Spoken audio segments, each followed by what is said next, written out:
Our club's always been a forum for visionaries, public figures, and decision makers to command attention to the issues of our time and inform the most relevant, compelling, and challenging conversations. Here we offer first-person access to dynamic political, business, and public personality.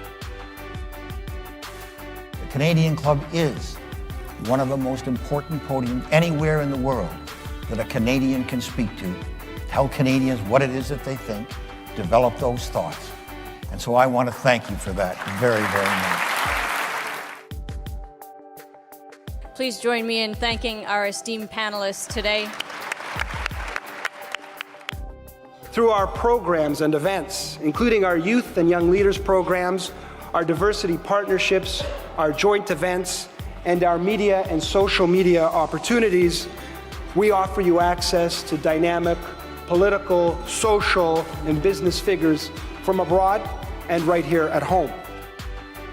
The platform from which the eloquence of Canada has flowed all of that time, whether it be business, education, politics, sports, arts, and culture.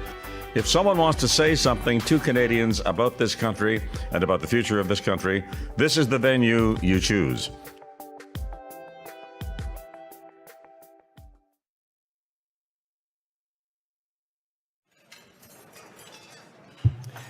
Good afternoon, everybody, again, and I hope you enjoyed your lunch and you're ready to get back underway.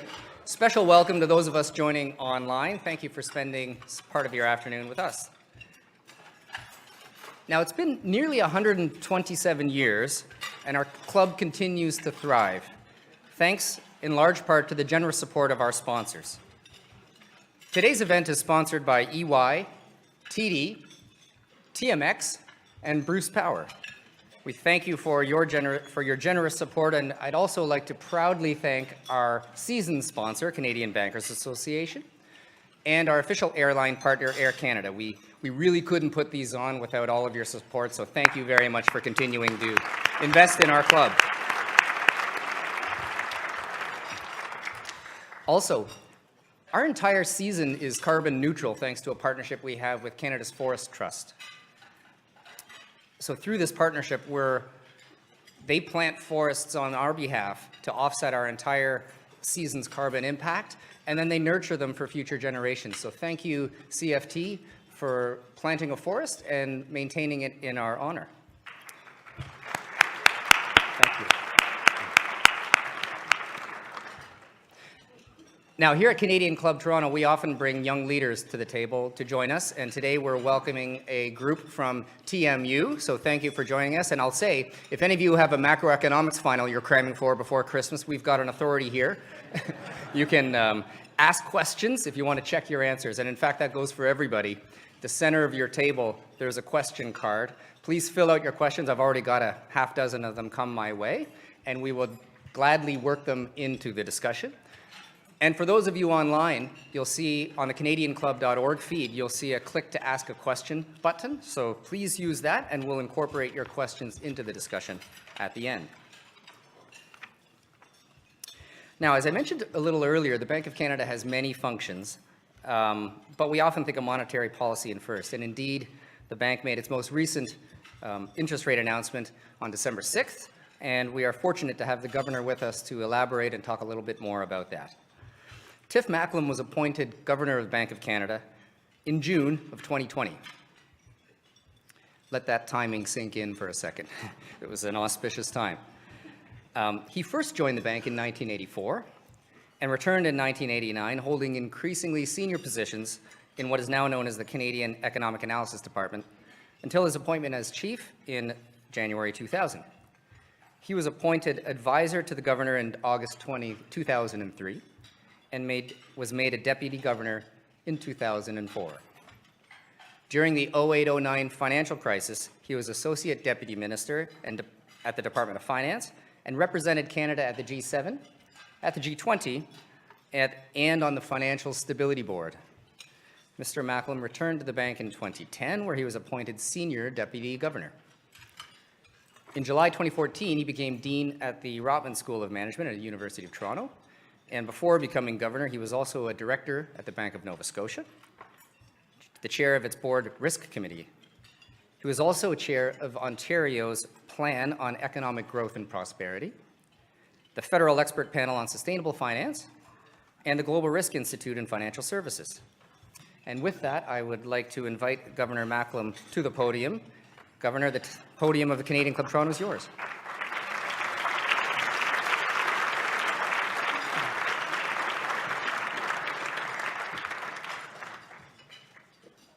Well, thank you, Glenn, for that lovely introduction, and good afternoon to everybody. It is a great pleasure to be back in Toronto for this, my final speech of the year. I want to thank the Canadian Club Toronto for the invitation, and I want to thank all of you for joining me today. I am looking forward to our discussion, and I'm looking forward to hearing from as many of you as possible. As the year ends, I can't help but reflect on the year that was and think about the year ahead. We've come a long way toward restoring price stability. This was our second year of monetary policy tightening, and that work is paying off. The economy is no longer overheated, and that is relieving inflationary pressures. Inflation's come down from just over 8% in the middle of last year to 3% in October, 3.1% in October to be precise. That's significant progress. But to many Canadians, I know it doesn't feel great. We are in the tough phase of the monetary cycle. Inflation's come down, but it's still too high. And the increases in interest rates that are needed to relieve price pressures are squeezing many Canadians. L'année 2024 sera une année de transition. Les effets des augmentations de taux passés vont continuer à se transmettre dans l'économie. Ça va ralentir les dépenses et limiter la croissance de l'emploi.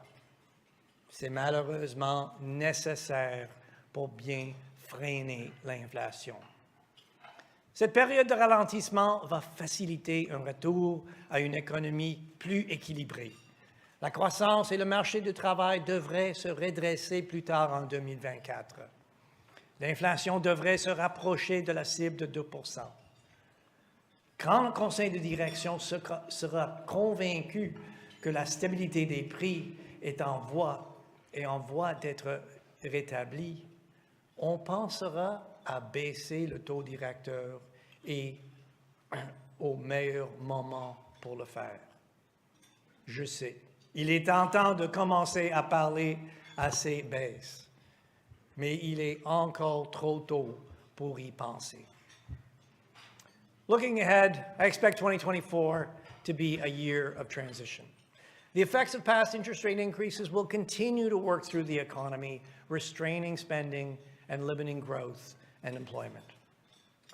Unfortunately, this is what's needed to take the remaining steam out of inflation. But this period of weakness will pave the way to a more balanced economy. We expect growth and jobs to be picking up later next year, and inflation will be getting close to the 2% target.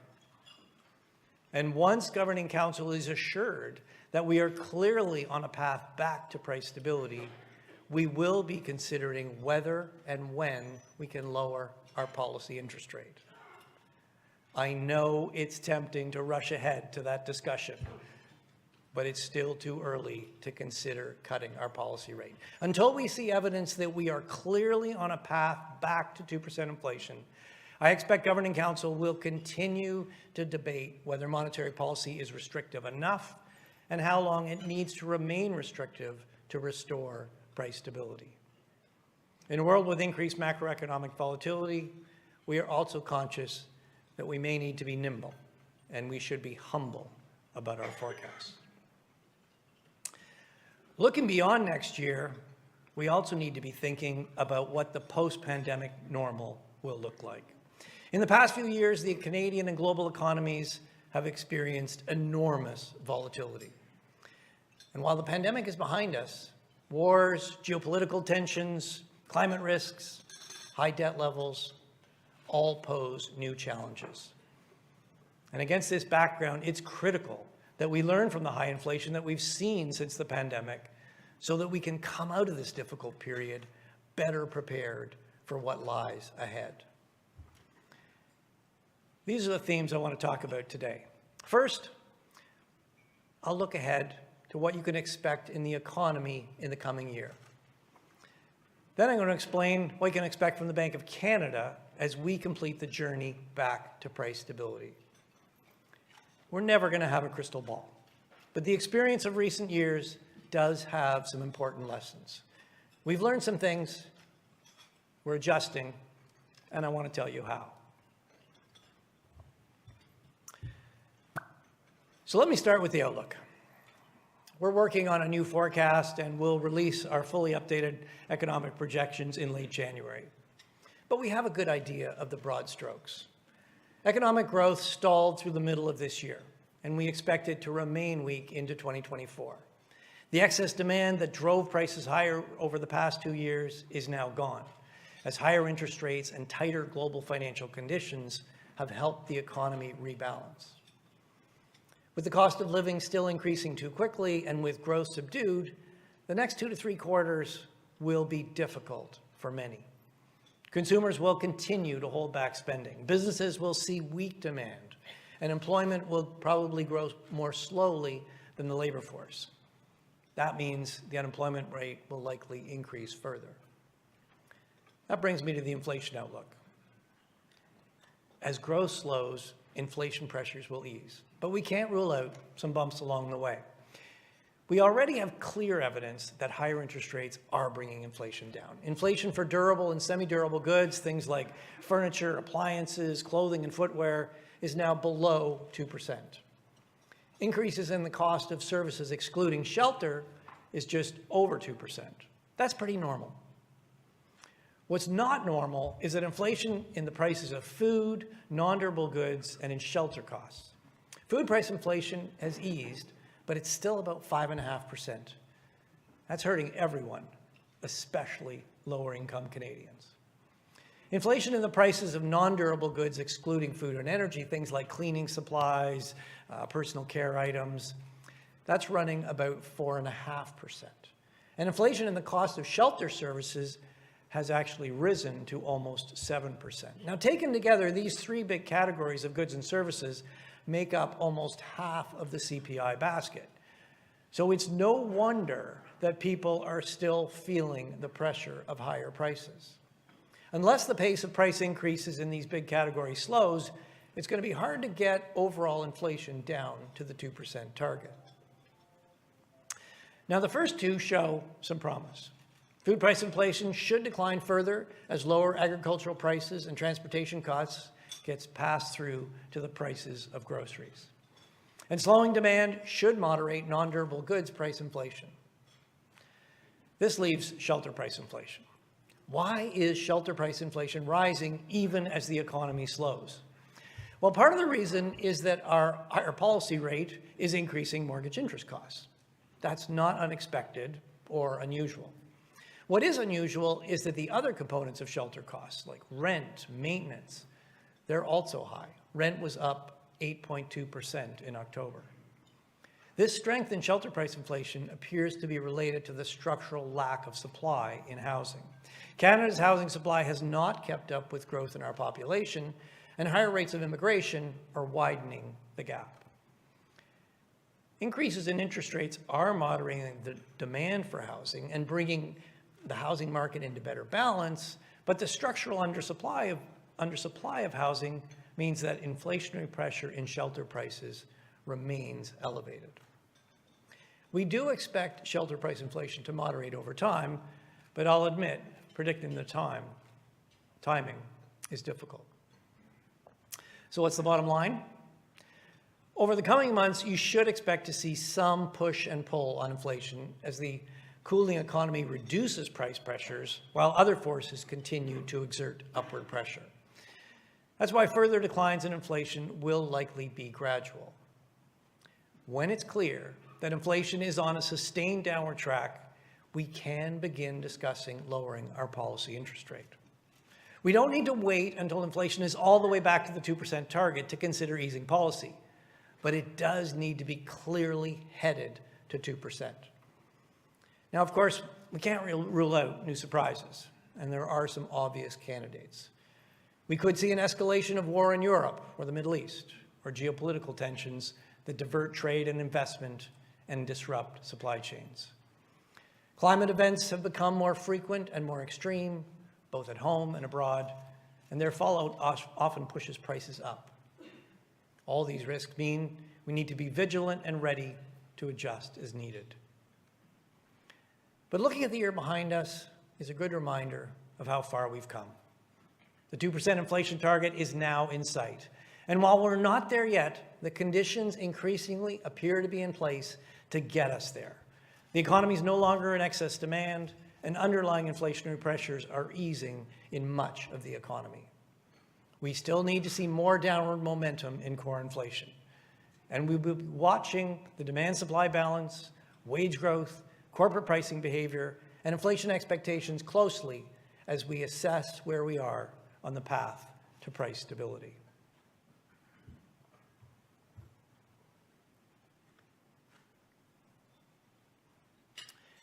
We're also learning from the volatility over the past few years. If we take on board the lessons we've learned, we can come out of this difficult monetary cycle better equipped than when we went into it.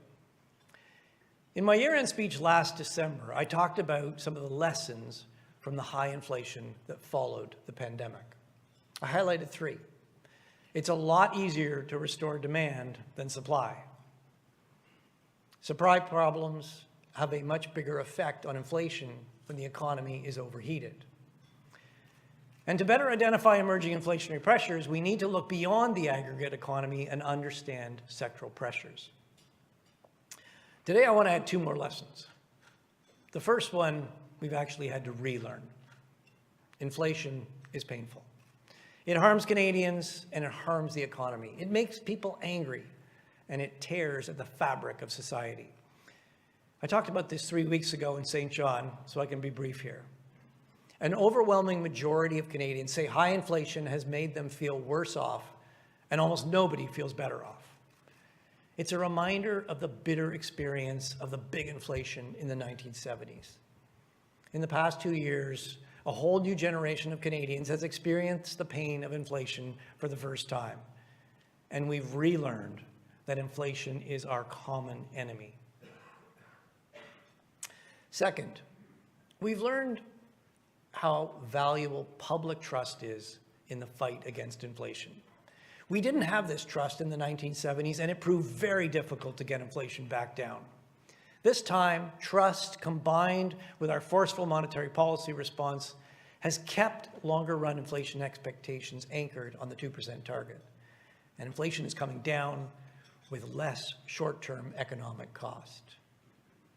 To keep that trust we have, and to restore the trust we've lost because inflation has been too high for the past couple of years, we must improve transparency and communicate more clearly and more broadly. We're taking these lessons to heart.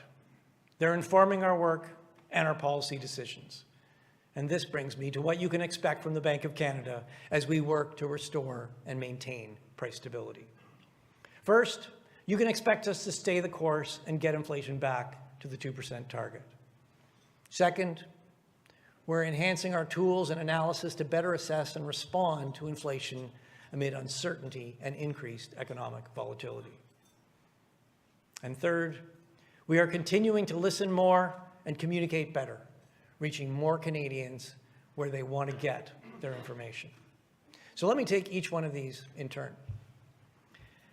We're committed to getting inflation back to 2%, and for good reason. At that level, inflation is low enough that people don't need to worry about changes in their cost of living from one year to the next.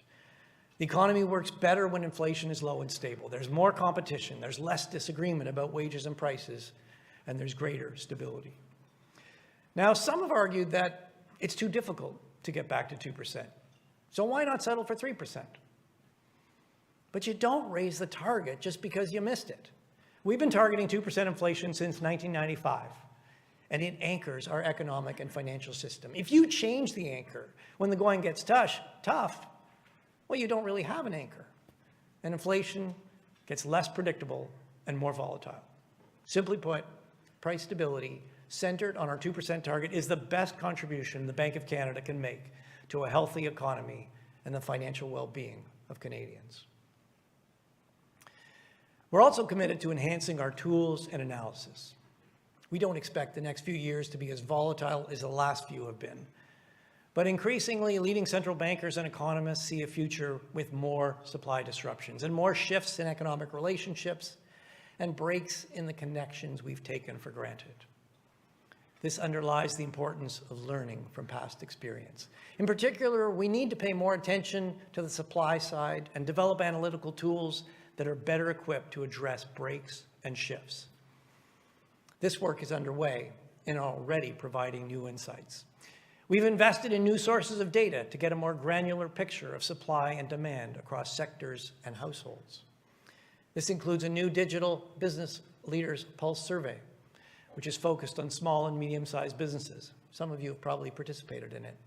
It includes broader analysis of labor market indicators and the capacity to analyze very large data sets, such as anonymized mortgages held by Canadians. We have also developed more detailed indicators of supply chain bottlenecks, and we are continuing to evaluate new data sources. We're also adapting our economic models so they have the flexibility to accommodate economic shifts. During the pandemic shock and the recovery, the main drivers of growth and inflation shifted, but our models generally reflected our past economic relationships. We're working to develop the next generation of models for monetary policy that allow for more changes in behavior and provide greater flexibility to consider alternative risk scenarios. Finally, we're committed to constantly strengthening our decision-making process and improving our communications. We want diverse perspectives. We want to listen more, reach out more, and connect with more Canadians. Many of these changes are already well advanced. Earlier this year, we adjusted Governing Council by bringing in an external, non-executive deputy governor for a term of 2 years. We did this because we want to bring more diverse perspectives into our policymaking. This year, we also began publishing a summary of our deliberations to provide more insight into Governing Council's monetary policy decisions.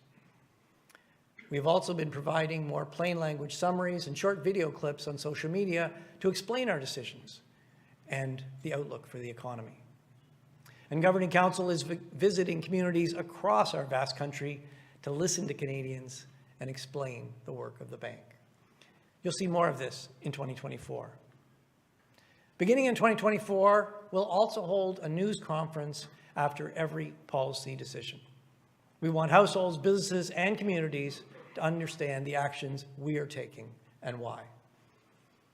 Taking questions at every decision is my commitment to explain our actions. It's time for me to conclude. Nous avons fait beaucoup de chemin en 2023. Quand je vais faire mon discours à fin de l'année en 2024, je m'attends à voir des changements positifs. Une économie en croissance, plus de projets d'embauche dans les entreprises et une inflation proche de 2%. Bien sûr, prédire l'avenir n'est pas facile. Réduire l'inflation pourrait être plus difficile que prévu. On va devoir rester vigilante. We've come a long way in 2023, and by the time I give my year-end speech next year, I expect the economy will be growing. Businesses' hiring plans will be expanding, and inflation will be getting close to our 2% target. Of course, predicting the future is difficult, and it could be harder to get inflation down than we think. We know we need to remain vigilant. But the progress we've made in restoring price stability is considerable and it's real. When I gave my year-end speech last year in Vancouver, the latest inflation reading was 6.9%. Today, it's less than half that, and further reductions in inflation are in the pipeline. This progress has not been without cost. Many Canadians are feeling squeezed by higher interest rates. At the bank, we are doing our best to balance the risks of over and under tightening. But if we learned anything from the bitter experience with the inflation of the 1970s, the biggest mistake would be to waver in our resolve to control inflation and lose the public's trust. The inflation surge that has hit Canada and the world in the last 2 years has taught us some important lessons. We are taking these on board, and we will continue to learn and adapt, guided by our commitment to delivering price stability for Canadians. Thank you very much.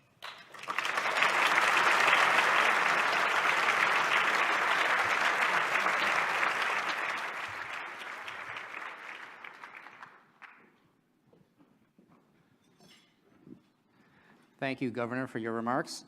And let me take this opportunity to thank you again for choosing our podium for your final talk of the year. We really do appreciate that. Members and guests, we now have some time for questions, so please use the question cards. I've got a few already, but please get your questions up and we'll try to discuss over the next 15 minutes or so. First one I've got reflects a little bit on comments from the Bank of England and ECB and now Jerome Powell most recently talking about where they're at. And I think the ECB and the Bank of England sounded a lot like your remarks. Jerome Powell was slightly different. I was wondering if you could comment on where you see Canada in the cycle versus the United States. Well, the first thing I want to stress is that we have our own currency in this country. We have a flexible exchange rate, and that means we can run our own monetary policy in Canada that is geared to the circumstances in Canada. And so the Fed's going to do what they need to do. We're going to focus on what needs to be done here in Canada. And you know, the question everybody is asking is, when are you going to lower interest rates? And everybody would like us to put it on a calendar. And if you can tell me what inflation is going to be, you can tell me what growth is going to be, you can tell me all those things, I could put it on a calendar. But we have a forecast, but there's uncertainty around forecasts. What I can be really clear about are the conditions under which we will begin discussing cutting interest rates. We have not started having that discussion because it's too early to have that discussion. We're still discussing whether we've raised interest rates enough and how long they need to stay where they are. When we are reassured that we're clearly on a path back to 2% inflation, yes, we will be having that. We will be having that discussion. And I look forward to that discussion, but we're not there yet. Great, thank you. Speaking of the discussion, and then you mentioned the decision-making process at the bank. We've got a question here. It says, have you noticed any effects of publishing the Bank of Canada interest rate deliberation summaries? Well, I do think they provide some more insight into our thinking. Well, as I mentioned, we will be moving to 8 news conferences a year. We've had 4. And when I do a news conference after a rate decision, I do provide a little bit of insight into the discussion, but there's only so much time. And the summary of deliberations does provide further insight into our thinking, our decisions. I don't think any one summary of deliberations is really that important, but the idea is over time, the market, Canadians, anybody who's interested, they understand more how we're thinking. Right. And so they understand how we're likely to react when the situation changes. And one thing we know is that monetary policy works better when more people understand it. So that's what we're trying to do. Right. And that was the second part, which is, has it changed the way the public reacts? It might be too early to get that gauge, I guess is what you're saying. Changing tack a little bit, this question says, given your broad and deep view, what has to happen for the use of government-created money to address the current headwinds and kickstart mega projects? And do you see the Bank of Canada having a role to help the government think through that? No. I agree with that. I think those are decisions to be taken by elected governments, not by the Bank of Canada. Yep. And just to be clear, we do not fund the government. Correct. As a mid-sized country that's very open, is affecting inflation today a bigger challenge than it was, say, in the late 70s, early 80s? Well, on balance, I actually think we're in a much better position than we were in the 70s and the 80s, and I'll come back to that in a second. But I think what is more challenging today, and probably everybody in this room, is experiencing it. The world is much more tightly coupled than it was in the 70s or even the 80s, and so things get transmitted. Everything's happening faster. Things are more connected. And so, yes, things reverberate around much more quickly and more powerfully than they did in earlier periods. And so that does add a new level of complexity that whether you're a central banker or you're running a business, we're all dealing with it. Why I think, though, we're in a much better position than we were in the 70s. In the 1970s, there was no monetary anchor. We had, in the 60s, 50s and 60s, been on a system of fixed exchange rates. The peg globally was abandoned in the early 70s, and there was nothing really put in place to replace it. So there was no monetary aggregate. There was no monetary anchor. And governments and central banks didn't have the resolve to finish the job. And they were trying to lower inflation in the 70s, but they didn't have the resolve to stay the course and get inflation back down. And so, unfortunately, Canadians and citizens actually around the world lived with a decade of very high and volatile inflation. And that was only ended by a very deep recession. And the difference today is, and so the public expectations were not anchored. There was no real trust in central banks to do the job. That made the job very difficult. Today, we're starting from a much better situation. We've had 25 years of successfully targeting inflation. Inflation, through that 25 years was within our 1 to 3 band 80% of the time. Inflation actually averaged 1.9% over that 25-year period. That really matters. We have a proven record that we can and will bring inflation back to target. So this time around, when inflation went up rapidly, you didn't see long-run expectations of inflation move very much. They've stayed well anchored. Now, of course, that was combined with forceful action. We couldn't just wait and let this problem solve itself. It wasn't going to solve itself. We did take forceful action and raise rates rapidly, but the combination of much more trust or credibility in central banks with a forceful response has kept inflation expectations much better anchored. And so inflation actually has come down much more quickly than it did in the 70s and at much less economic cost. Thank you. Different one. With core inflation still elevated, how would you describe the effect of a carbon tax on overall inflation? Yes, I get asked about this a lot. So let me just preface this by the Bank of Canada does not set the carbon tax. These are government policies. And the carbon tax, it's quite a complicated tax because there's a tax and then there's also a rebate. So sort of looking at its full effect on the economy is no small job, and that's really a job for departments of finance to figure out.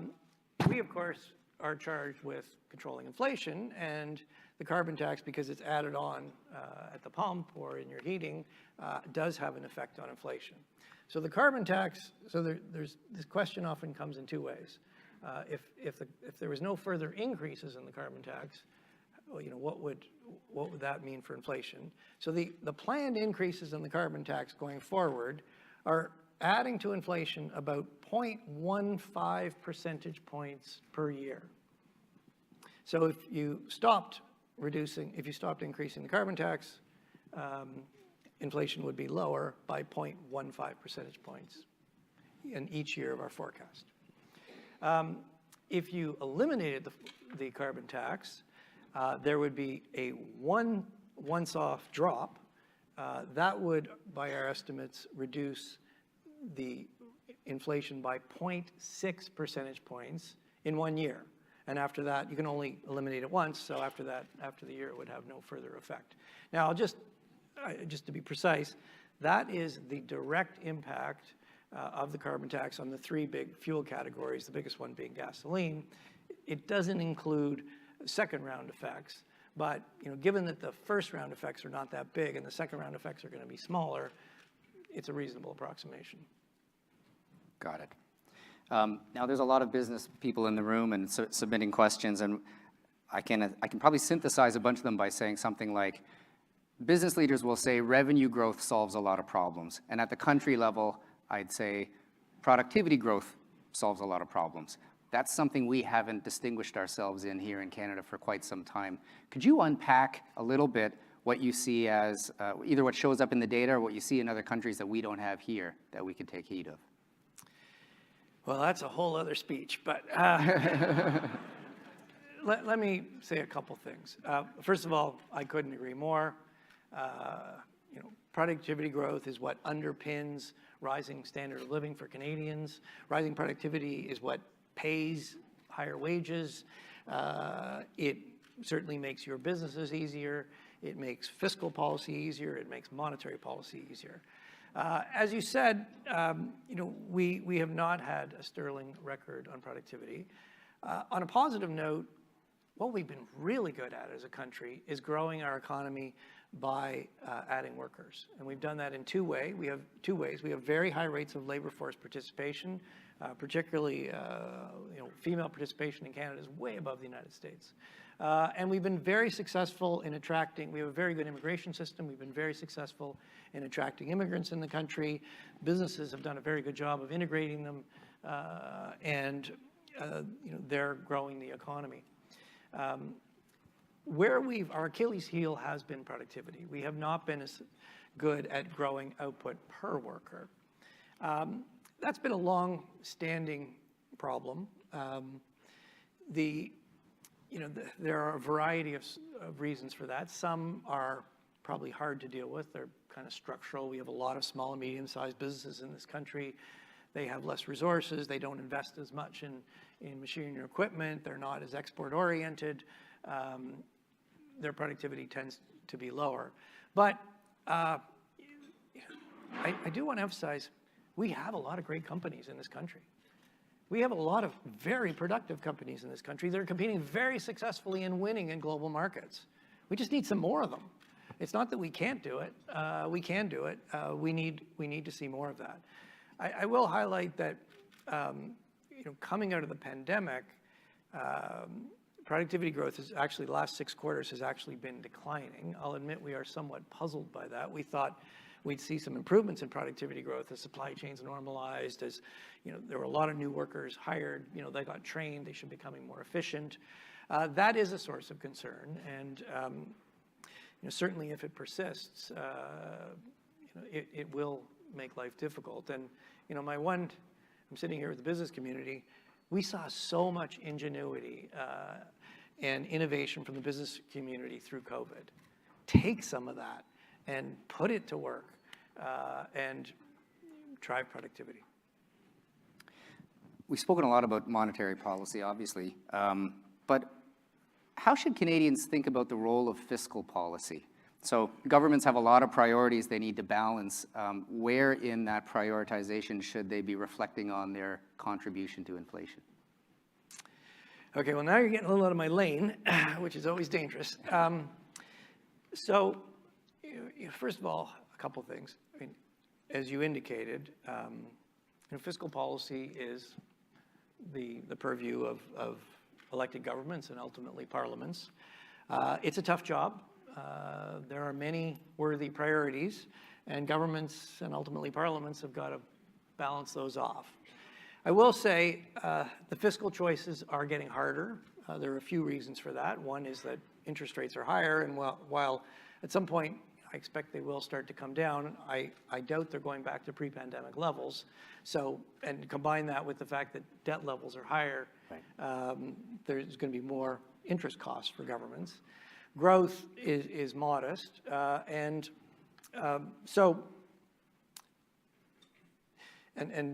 productivity growth doesn't pick up, it's going to be even more difficult. So the fiscal choices are getting harder. I think from a monetary policy perspective, what we look at is how are those fiscal choices affecting our outlook and ultimately inflation. So we take government's fiscal plans as given.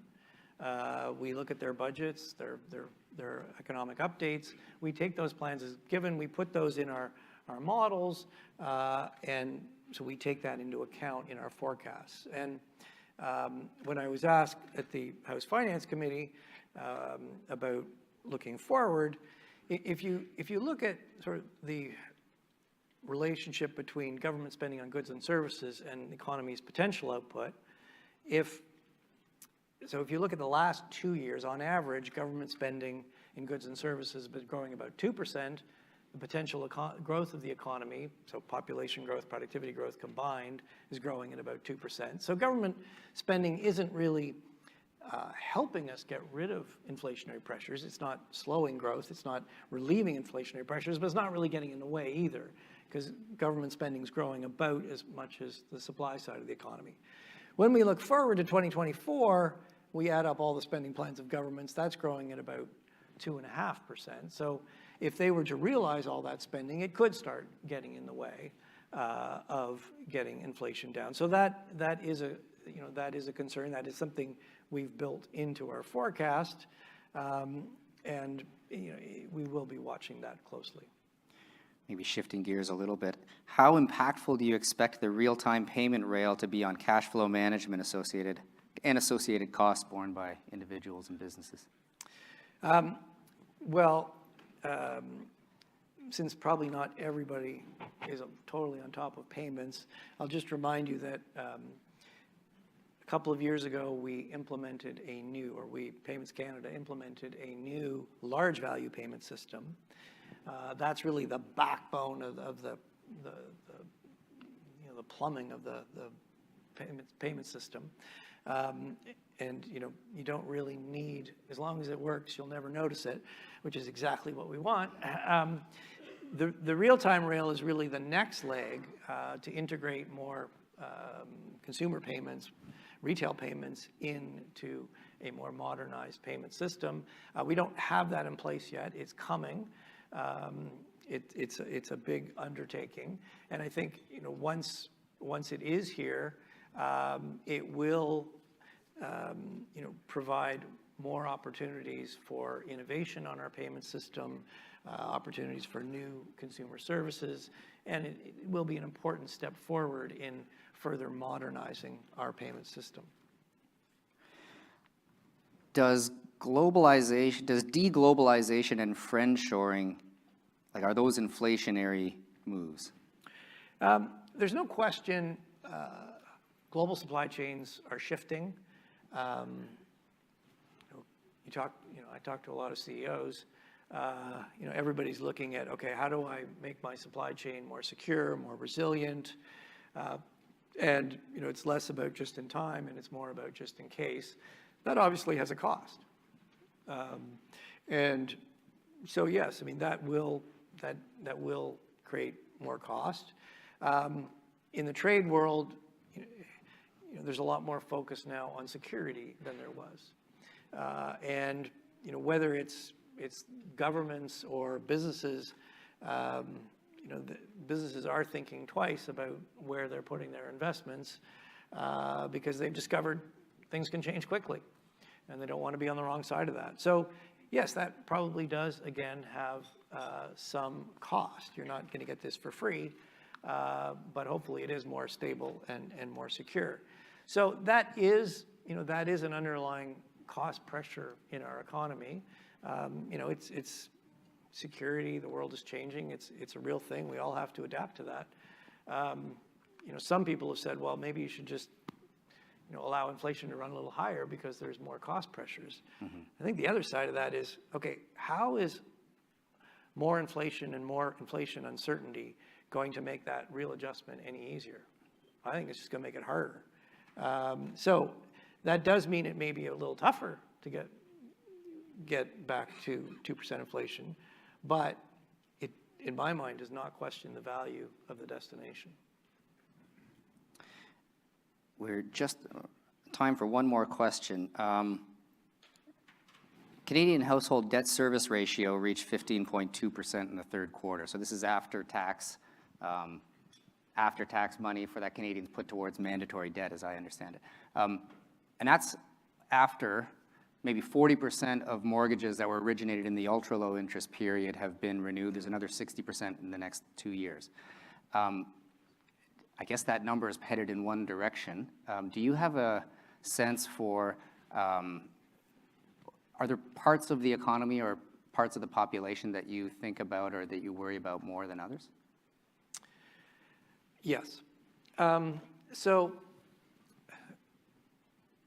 we have highlighted for some time that Canadian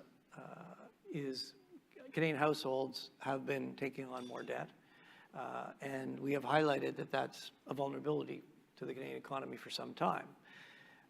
And when you combine higher debt with higher interest rates, you get higher debt service costs. And so we're seeing that now. If you look across households, what you're seeing is that, as you said, about 40% of mortgages have reset already. That means there's 60 to go. Now, just because somebody hasn't reset their mortgage doesn't mean it's not already affecting them, because a lot of households are looking forward. They say, okay, well, I can see what's going to happen. When that resets, I'm going to have to spend a lot more on my mortgage, so I'm going to sock away some of my income now, buy a GIC, so I'm ready for that. So whether your mortgage is reset or not, it may already be dampening your spending, and we are seeing that.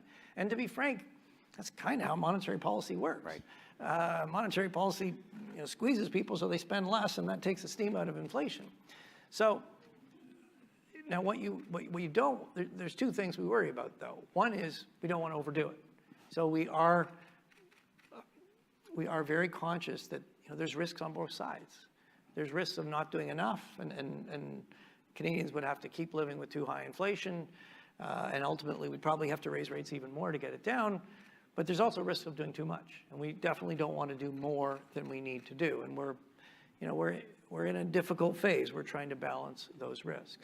When you look at households, what you see is that there's no question higher mortgage rates are squeezing many Canadians, but most of those Canadians are paying their mortgages. Mortgage delinquencies and late payments, they were very low during COVID. They have come back up, but they're at or below pre-COVID levels, which is actually pretty low. The segment actually that is having a tougher time are not mortgage holders, renters. If you look at car loans, you can see delinquencies for car loans, other types of consumer loans, credit cards, those have moved up more. And I think a lot of this is related to income. Unfortunately, it's the people with the lower income, the more vulnerable Canadians that have been hit hardest by inflation, are hit harder when the economy slows down. They have less savings. It's harder for them to meet. You got to pay your rent. They're already shopping very carefully for food. They don't have as many buffers. They don't have as many options. So unfortunately, it is hurting them more. One thing I will say is that, so we are, unfortunately, we got one interest rate for the whole country, right, for everybody. We have one instrument. There are, governments have other instruments, and they are using them to try to protect the most vulnerable. Certainly the best thing we can do for the more vulnerable Canadians is get inflation down, because inflation disproportionately hurts low-income people. I think that's a great place to leave it. Governor Macklem, on behalf of the club, thank you very much for choosing our podium to end the year, and we admire your leadership and contributions. So thank you very much, and all the best of the season to you and your family.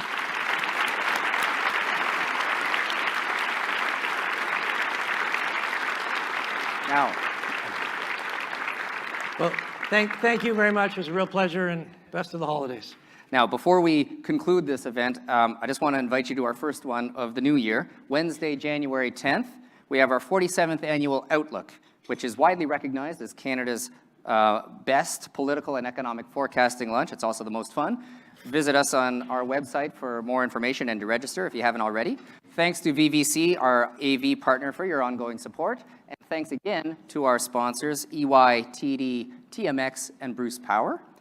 On behalf of the club, have a wonderful holiday, and we'll see you in the new year. Thank you.